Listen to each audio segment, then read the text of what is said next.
Welcome to my thoughts on Your Friendly Neighborhood Spider-Man Season 1, Episode 8, Tangled Web. The episode is rated TVY7FV, and like all videos I've done on the show so far, this will have spoilers for the episode I'm talking about, as well as all the ones before it.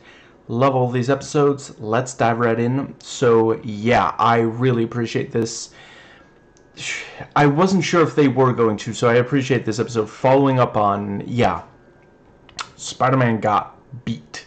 You know, they even have the Spider-Man No More variant cover kind of thing as the... I was wondering, were they actually going to do, but I guess it's just because he ditches that suit. He doesn't... I don't know, I guess he does doubt whether or not he's going to be Spider-Man, but by the end of the episode, he is Spider-Man again. But yeah, you know, he has these, nightmares. He heals faster, but he still does need to heal. I really appreciate, turns out we were a little too quick to judge when we said, oh, the show is just, never going to get into any deeper, darker kind of Spider-Man stuff. And I really appreciated, the gradual, we're getting towards, with great power comes great responsibility, or there must also come great responsibility. Remember when that was the line in the movie, and then a bunch of people screamed about how they were the real fans, said that that wasn't the line, even though that is the line in the comic, and they were thinking of the Raimi movie. Like, fair enough, it's fine to prefer the Raimi movie to the comic, but it's kind of silly to claim that you're a comics fan if you get that wrong.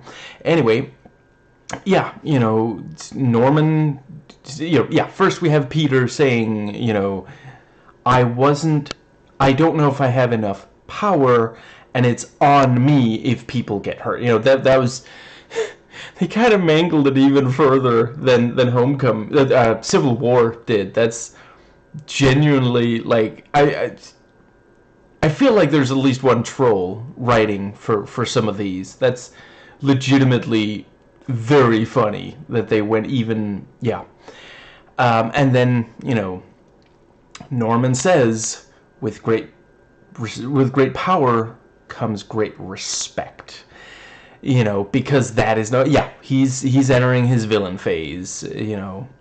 It's him, he's the villain, it's him.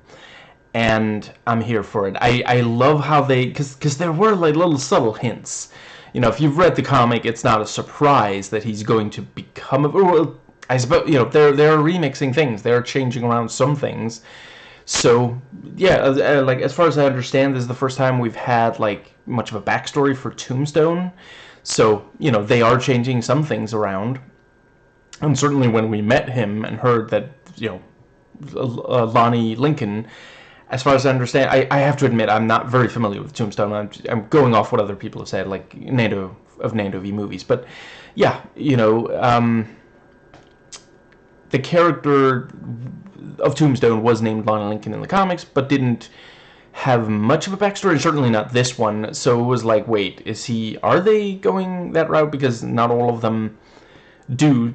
Sometimes they'll introduce a character and it's like, oh, they're from the comics, and they don't end up doing the thing that we know they do in the comics.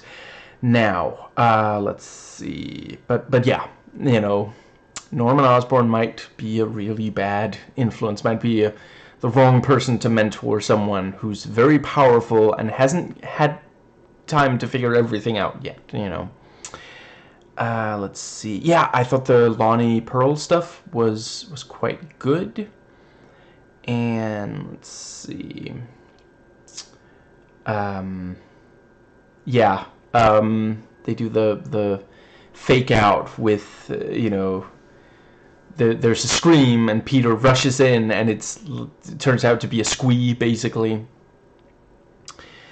And let's see, I think that pretty much I really thought they handled the scene of May confronting Peter, talking to him, worked quite well. you know, we've seen a lot of like superheroes be confronted by a loved one about, oh, you know, what is going on with you, kind of thing. You know, gotta play it right. I thought it was sweet. I thought it really worked. I appreciate, you know, him saying, "I love you too, May." You know, we gotta normalize young men being more emotionally vulnerable with the people close to them, close to us. I guess I am technically still young, even though I'm pushing 40. Let's see. I feel like there was more that I wanted to say there. Yeah, great to see. I don't know if I want to name. I'll just say the guy with the white mask. Yeah, I was wondering if he was going to wear that white mask at some point when we saw him earlier, and here we are. Yeah, and Lonnie, like, he really is 100% devoted to the 1/10th now. You know, when several of them are fighting, he breaks it up, and then several of them are like, I don't know, is Don right about this? And he hypes them up because that's, you know,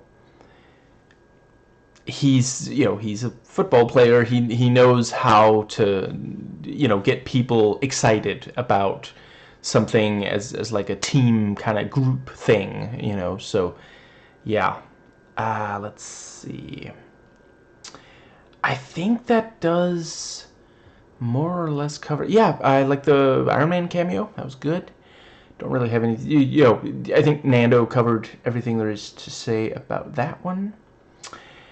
I feel like there's at least one other multi-legged thing. Octavius. Yeah, I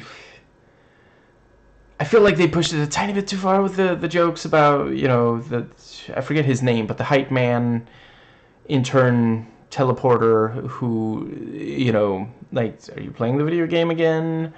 Are you eating right? You know, I don't know. I think if they had just done one of those two jokes, it would have been fine. But yeah, the thing when, you know, put your hands in the air like you just don't care, and he's like, put my hands in the air like this, and, you know, presses the button, and we get a very fun little homage to the Spider-Man 2, you know, hospital, the operating room scene. And yeah, he's dancing around to jazz, and he's just jazzed to be dancing, I guess. And yeah, using several inventions to fight them off. That is like, at some point, I don't know, it's been a trope for so long, it probably has already been subverted. It feels weird to play it so straight. Like, yeah, obviously, if you're gonna attack a guy who has a lot of inventions that are like really useful as weapons, he's gonna use those against you. But yeah, it was a nicely done scene. Yeah, and it did feel a tiny bit cheap that right after he is just arrested anyway, so it was just kind of empty calories. But yeah, I enjoyed the scene, and yeah, the ending with, you know, Peter, you know, yeah, that he just needs a suit, and Harry made, you know, based on their conversations. And I do appreciate that it is Harry and not Norman who gives him the suit that, you know, he wanted, and the suit that, you know, classic Peter Parker wears in the comics. That, yeah, Norman doesn't completely listen and accept what Pete wants. So yeah, I think that does cover everything. I feel like there's at least one more. I like Peter, you know, in civilian clothing trying to talk Lonnie out of it. And yeah,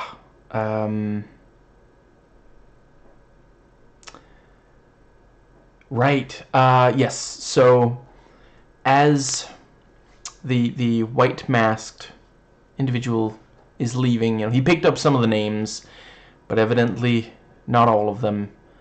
So I want to say Dozer just becomes and the rest, which yeah, saves Fran Fine the trouble of watching Gilligan's Island to find out when that change happens.